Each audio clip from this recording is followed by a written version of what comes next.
everything in iluminr has been built around the philosophy of adaptive response. And that really does mean centering that experience around the end user, as we've talked about just previously.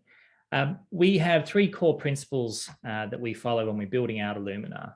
The first one's around capability and how do we build out capability and awareness across organizations. Second one is around context. How do we contextualize information and support decision-making? And the third there is around connectivity. How do we bring it all together for an appropriate game day response itself?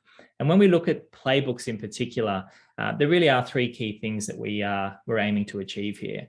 Firstly, how do we enable real-time adoption? How do we get people into the platform or accessing Playbooks with minimal onboarding, minimal training? How do we reduce that friction and build a really good user experience for them? And so really, I think that the core principle there is around simplicity at the end of the day, much to what we were talking about before, Mike.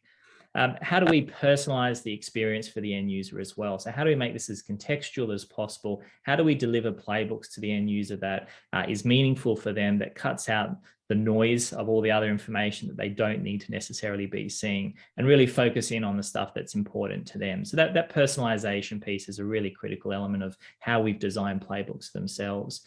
And then the last one there is around meeting you where you play at the end of the day. So how do we activate Playbooks in a user's business as usual environment? So rather than expecting people to necessarily log into another platform or another technology system itself, how can we activate Playbooks in business as usual channels like Microsoft Teams or Slack, or on your mobile phone, depending on where the user's most comfortable? And what that does obviously is reduces that onboarding requirement. They're already familiar with those channels. So there's pretty much 0-day adoption there in terms of how they access and how they become familiar with the platform itself. So there are three really important fundamental principles that we've implemented here that underpin the Playbooks release.